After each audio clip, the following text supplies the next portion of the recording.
rebellion is one thing if you're rebelling against some oppressive human construct, but if you're rebelling against God's creation, then you're always going to be evil. Now, we talk about culture all the time. We talk about the arts all the time. And the thing about the right, I'm sorry to have to say this because I mean, obviously, I consider myself to be on the right, a conservative, at least someone who's trying to conserve what I consider to be the founding ideas of this country and the ideas that kind of come out of England and out of Europe and out of Greece and out of Rome and out of Jerusalem and have formed who we are and have gotten us to the point where we are as free and as rich and as powerful as any nation has ever been on earth, more of those things than any nation has ever been. And yet we would elect a president who says, I'm going to fundamentally transform America. And that happens through the culture. That does not happen. It does not happen because people like his ideas or believe what he said, because nobody even knew who Obama was. Nobody knew who he was. He'd never voted for anything. He'd never had an opinion. He never did anything. He just played the first black president brilliantly. Okay. And there's something about conservatives. They want everything to be a moral lecture. And that's not what culture does. What the arts do. What the arts do is they reflect the culture. And yes, they also influence the culture. And so the first thing that happens, but their main purpose is to delight, right? The main purpose of the arts is to delight. And tragedy can delight, and comedy can delight, and horror can delight. All of these things thrill and delight us. And that's why you go to the movies. And so the first thing you see is whether you like something or not. And a lot of people can't tell the difference between whether they like, if they like something, they think it must be good for them, or they think it must be saying something that's positive. And a lot of conservatives think if it's not saying something that they agree with, that it's not any good. And that's not true. Many, many good movies are telling you something about the culture that you don't want to hear because it's so ugly, it's so twisted, it's so broken. And the proof, again, that this culture is broken is that we're dying, we're not reproducing, we're not producing children. And when you're not doing that, something is terribly, terribly wrong with your culture. It's not COVID. It's been happening for a long time. It's been a long decline. COVID was not just COVID, but the way it was mishandled. That didn't help. But it is a crisis of meaning. It's a crisis of belief. It's a crisis of culture. So the first thing you look at and you say, well, this movie was good. And then you say, well, what was it telling me? What part of the culture was expressing? I mean, a good example is, for instance, Impressionist art. It's very beautiful, but it's telling you something about the culture that may not be as healthy as we want it to be. So when I talk about a movie and I tell you whether I liked it or not, that's not necessarily saying that it said something that you want to hear. Brandon Morse is a senior editor at Red State, and he has written an excellent piece about the culture war seen through stories. He says, when you really break it down, this is Brandon Morse at Red State, when you really break it down, the culture war is a war over stories, how these stories are told. Entire cultures, including our own, are built on stories, both real and fictional. Ruining these stories, especially for fresh generations who consume media differently than previous generations can, erodes pride, respect, and alignment with cultural values, and it's very easy to do. All you have to do is destroy the logic of the story's universe. The logic of a universe is effectively the rules by which it operates. He says, let's take Star Wars. He says, according to the logic of the Star Wars universe, not everyone is force sensitive, and it's very rare to find someone who is. Anakin Skywalker was an immaculate birth. Disney recently threw all that out the window with The Acolyte, and now immaculate births can happen because lesbian space witches performed a stupid chant, and anyone can use the Force. He then goes on to talk about The Witcher. Now, I watched the first episode of The Witcher and really, really liked it because it was about a woman who decides to have power instead of children. And she basically kind of destroys herself. But then, as the stories went on, Witcher 2 and Witcher 3, it really just became a feminist rant. And the Witcher himself, who was a special man, special power to fight monsters, he became almost ancillary to the story. And they're just awful. He then goes on to talk about Dungeons and Dragons, and Fox News covered what's happening with Dungeons and Dragons. You know, this is the game where you imagine a dungeon in a kind of Tolkien-like mythology. Now in Dungeons and Dragons, races like dwarves and so on are now species, and some character traits, this is according to the New York Times, some character traits have been divorced from biological identity. A mountain dwarf is no longer inherently brawny and durable. A high elf no longer intelligent and dexterous by definition. Wizards of the coast The Dungeons and Dragons publisher owned by Hasbro has endorsed a trend throughout role-playing games in which players are empowered to halt the proceedings if they ever feel uncomfortable destroying their stories. And this is what we see in Wicked. Now, Wicked is a musical that it's based on a Gregory Maguire novel, although I hear it's loosely based. I haven't read the novel. And Wicked was the big smash of the Christmas season, smash movie of the Christmas season, where they took 2.5 hours to tell half the play, which the whole play is about 2.5 to 3 hours long. And this turns the story of the Wizard of Oz on its head by making the Wicked Witch, and we all remember the Wicked Witch with her cackle and her green face, turning her into the sort of misunderstood girl who is going to save the day. All right. And I want to say, first of all, that a lot of people really loved it. And I like musicals well enough. I mean, I like really good musicals, and I tend to like musicals that are very complex, like Stephen Sondheim musicals. But Stephen Schwartz, I think he's a good lyricist. And so I didn't have any animosity toward this. I think some of the songs from Wicked are good, popular, and Defying Gravity, and and the one Dancing Through Life. I think they're really pleasant songs, and certainly this movie looks great. I didn't like this movie. A lot of people really did like it. I thought it had great singing in it. This Cynthia Erivo, who plays the Wicked Witch, has a magnificent voice. It's just beautiful. I didn't think she sang enough. And Ariana Grande, she has a much thinner voice, but she's playing a kind of thin, shallow character, so it kind of worked for her. But I thought the storytelling was awful.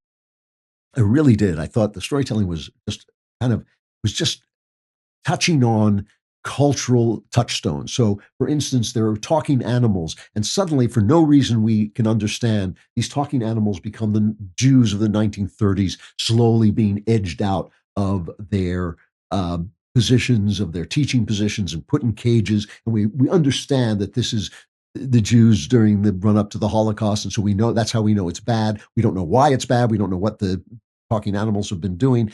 But the lady who is the Wicked Witch, she is born and she's green. And so nobody likes her because she's green. So we understand that she's black. That's another thing. We all know these are the things that we're supposed to care about, the race of people. And she is misunderstood and she is excluded, especially by Glinda, who becomes later on in the real movie, but becomes the Good Witch, who's played by Ariana Grande, and she is played as a, feminine kind of bad girl. She's not terrible. She's just kind of shallow and all about tossing her hair and all about beauty and all and being popular and all of these things. But somehow, slowly over time, Glinda and Elphaba become friends, and then they face the crisis, which is that the Wizard of Oz is not just a fake. He is also evil. He is a guy looking for power. He is manipulating everybody so he can keep his power and expand his power. And that's why he is using Elphaba to his purposes. All right. So there's a Substack called Fandom Pulse, fandompulsesubstack.com. This is by Art Gaines. And he says C.S. Lewis gave the perfect explanation for why Wicked doesn't work as a film. And he quotes Perelandra. Now, Perelandra is one of the space trilogy, and this is a novel by C.S. Lewis. It comes out in 1943, so you should keep that in mind. Not a very good novel, but it is kind of interesting theology. And what happens on this is a guy named Ransom who stands in for a Christian because Jesus ransomed the world. And a guy named Ransom goes to this planet named Perelandra, which is a planet that has not yet experienced the fall. And he arrives there in time to see the fall taking place. There's a queen figure and a king figure who are obviously like Adam and Eve. It's all a little different, but he knows this guy, Weston, who represents Satan, who's basically been taken over by Satan, and he is trying to corrupt the woman, the Eve character. And so one night, Ransom, the good guy, hears in the night Weston whispering into Eve's ear, the corrupter. And this is what he hears. I'm reading this from the book edited by me. Weston's voice was speaking gently and continuously. It appeared to be telling, with extreme beauty and pathos, a number of stories. Now, just catch that for a minute.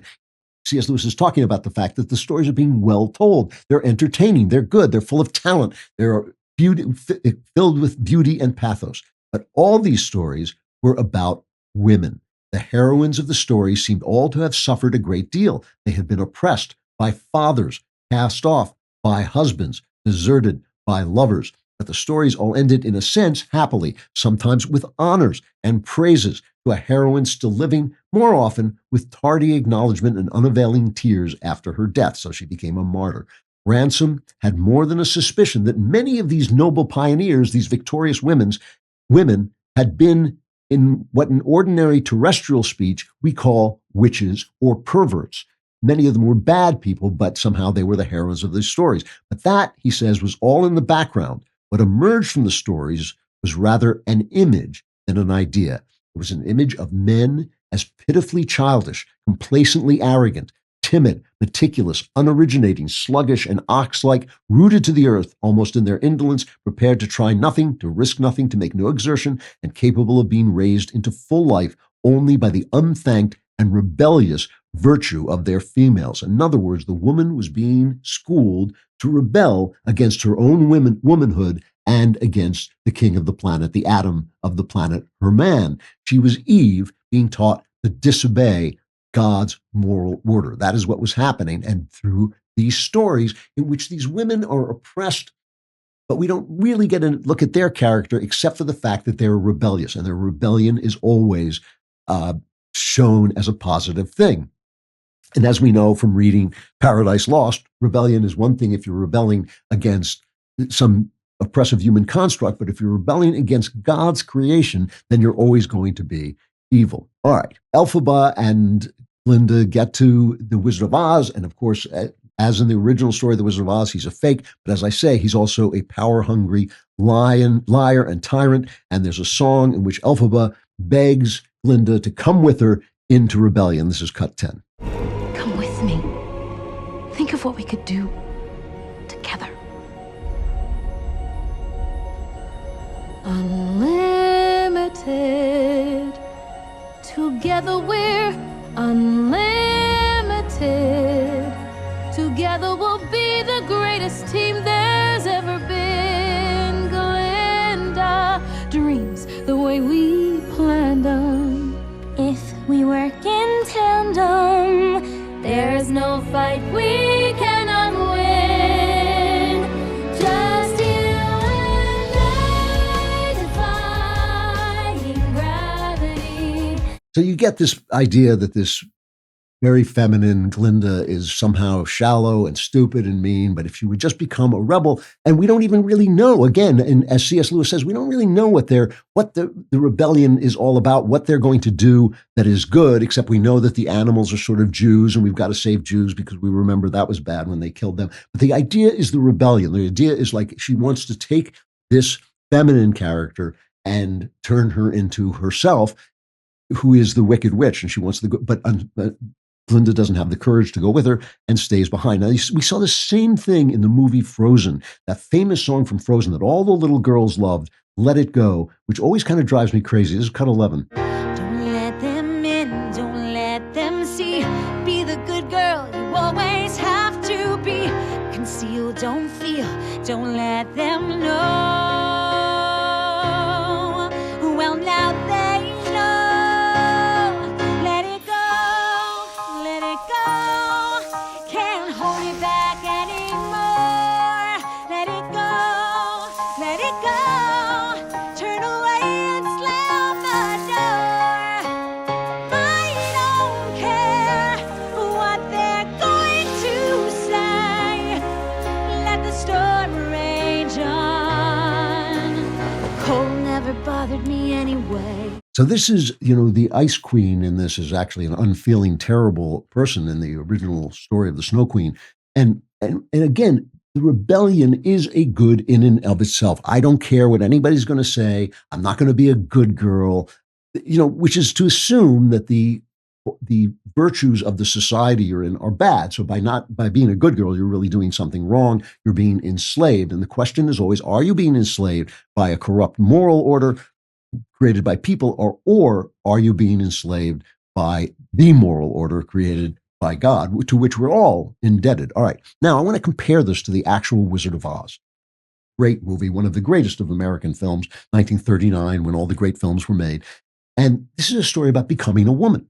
This is a story about the role of Dorothy to give the men around her courage intelligence, and heart. She is going to help them, lead them to the great father figure, to give them the things that fathers give to their sons: courage, intelligence, and heart. And she does this by going before him, but he turns out to be a fraud. Now listen to this confrontation and hear the difference. This is from The Wizard of Oz, 1939, when they discover The Wizard of Oz. Cut 12. Who are you? Oh, I am the great and powerful Wizard of Oz. You are? I Yes. don't believe you. No, I'm afraid it's true. There's no other wizard except me. You humbug! Yes, it's exactly so. I'm a humbug. Oh, you're a very bad man. Oh, no, my dear. I'm a very good man. I'm just a very bad wizard. Now that is profundity in a little children's movie, 1939, The Wizard of Oz. He's a good man. He's a bad God. He doesn't take the place. In taking the place of God, he has erred. He has sinned in taking the place of God. But he is still, as a father, able to dispense the wisdom that the straw man and the tin man and the cowardly lion need to go on with their lives in an uncertain world where there's nothing magical that's going to give them the things they want. They're going to have to find them, and he gives them the signs that the world gives. So the standards of the world, he gives the straw man a diploma. He gives the tin man a ticking heart. He gives them things that the world rewards to show you that you have these things and encourage you in having these things. And to Dorothy, what does he give her? He takes her home, because there is no place like home. And that is ultimately her goal. That is what home gives you. That is what mothers give you. They give you the ability to get from the father the wisdom he needs. It's only when the father oversteps and becomes a god that he errs, because he's a good man, just a bad wizard. And this is a different story. This is a story that is about courage. It is about feminine courage and male courage. It is about defeating evil. It's about all these things, but it's not about just rebellion against all the values. And what Wicked does, and again, this is not attacking any of the people who made the film. I don't care about them. And I'm not even saying it's not attacking people who enjoyed the film. I could see why you might enjoy it. I thought the songs were catchy, as I say, and the singing was very good in parts. It's not about any of that. It's about the idea that it embodies. This idea that rebellion in and of itself is a good thing, instead of making that division that Paradise Lost makes between rebelling against things that are created by men and are somehow restrictive, and things that keep you within the boundaries of the moral order. Everything in our culture is preaching to you to rebel against that moral order, and it's being pumped in by very talented people telling very good stories with very pretty songs that get very catchy. And I think we have to start doing likewise. I love that guy. You want more of him? Like and subscribe. If you want even more, subscribe to The Andrew Klavan Show wherever you get your podcasts.